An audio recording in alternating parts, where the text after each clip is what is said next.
The Detroit Lions are drafting really well, and in the second round, they make the steal of that round. And I'm going to prove it to you based on the facts coming into the draft and where everyone thought Ennis Rakestraw Jr. would go. Now, remember, he is pick 61. Couple notes on that. So, first thing, Daniel Jeremiah of the NFL Network has really turned into the main voice for the draft. And love to know your thoughts on him. But, for years it was Mel Kiper, and then, there's a bunch of different people. Todd McShay came in, and everybody's got a voice. But this guy is kind of the main guy in Daniel Jeremiah. And so I went back and looked, and this was from March. He put out a projections of his power rankings. And so first thing, he has Terrion Arnold, who the Lions took in the first round as his 8th best player. And we got him at the end of the first round. So I just want to pause on that, right? Arnold has ideal size, play speed, instincts for the position. He can play outside, inside, effective in press, off. I mean, he can do everything. Terrion Arnold was eighth ranked. We get him all the way down in the 20s. The next one is Ennis Rakestraw. Is it Ennis or Ennis? I like Ennis. Let's just call him Ennis. I don't know. I've heard it both ways. Let's take a look. So he is ranked down here. JJ McCarthy. This is regardless of need and positional value, just straight up who you would take. So here he is at 26. 26. And remember, we got him at 61.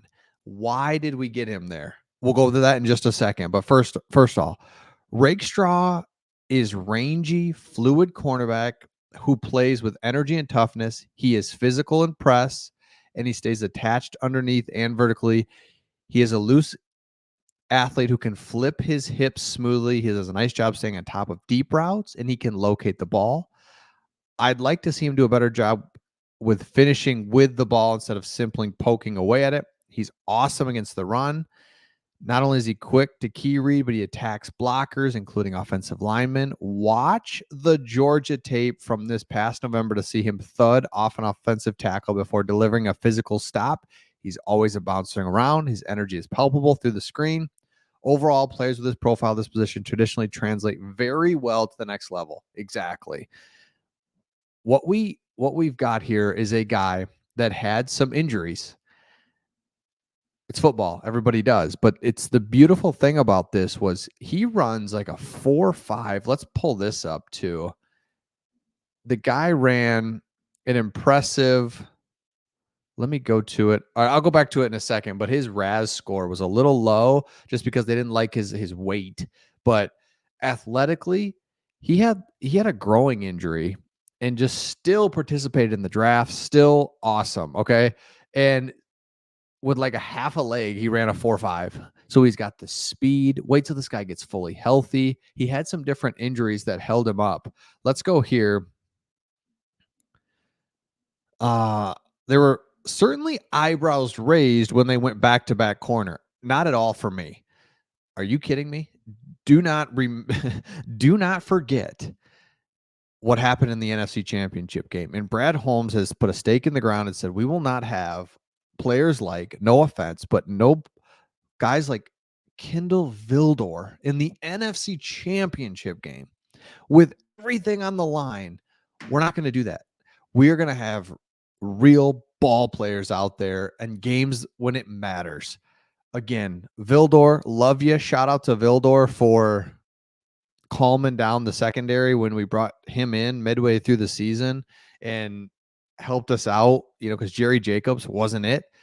But when everything's on the line, it's time to get real ball players in the secondary because there's so much that can happen. We saw it. The field can flip if you don't have playmakers and dudes in the secondary. Other teams, they've got too many playmakers on the outside that they can just kill you. We saw it all the way through the end of last year and into the playoffs. Justin Jefferson, CeeDee Lamb, the list goes on and on of just like, dude, we're hanging in there. We can stop the run. That's the thing about the Lions, man. We can stop the run, but when you just kept getting gashed offensively, and the field kept getting flipped because other teams' wide receivers could really do what they wanted with us at times. It was tough. Certainly, cornerback was in need in the offseason. Detroit posted the third worst PFF coverage grade, but the additions of Amik Robertson, love that. Just a great depth piece. Now, it was like, was he going to be a starter? Well, he's a depth piece. Carlton Davis, starter. Terrion Arnold, again, remember the 8th ranked player overall in this draft. Resign Emmanuel Mosley. He can come back, give us some depth. Did the Lions go overkill at the position? No, they didn't. Here are the day 2 grades around the NFL. And this is why I say this is an absolute steal. Vinny Iyer, A+.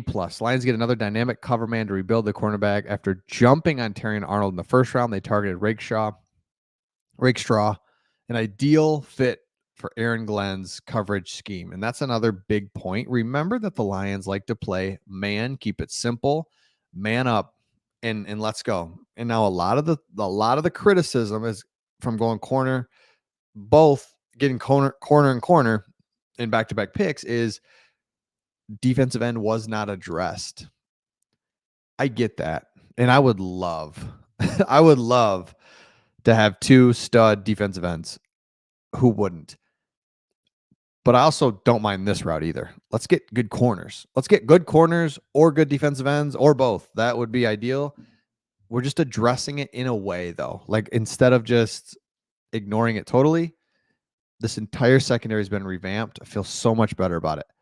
JP Acosta, A. Sports Illustrated, A. The Athletic, A-. Cornerback was Detroit's primary weakness entering the draft. It was a straight up weakness. Still, because Cam Sutton was already not great, and then when obviously he gets cut, it's like, dude, we still need some things. They took care of it. Terrion Arnold, PFF, very good. USA Today, B+, B+, B. Everybody is all over this. Picks I liked. Rakestraw was a 3-year starter in college who flashed number 1 corner tools, but was a little inconsistent at times. I would call that the injuries. Detroit ranked 31st in yards per pass attempt. So credit GM Brad Holmes for making it happen. This guy, we're so lucky that he was on the board. All the way into the 60s. We had him going at 29 in the first round, basically a few times, because I remember it because there's a lot of Missouri guys. There's the Darius Robinson guy that I think he went up in that area, but there's like, man, Missouri, dang, they were good last year. They had a lot of playmakers. Rakestraw was one of those guys, and to have him now solidify, we have no holes. We had a hole coming into this. We have no holes. We have depth in secondary. We've got Branch now who can go back to safety to provide some depth. There's a lot of different options given the fact that now the corners are really solidified. Branch is still really good at nickel, but you get what I'm saying. There's some depth now at safety where we didn't have that before. It was like, secondary's still weak. These guys are good enough. It's not like we just took like a corner in the 6th round, and that's a way different conversation. Really good corners. Linebackers are set. Depth, starters and depth. Defensive line, good. I mean, it is.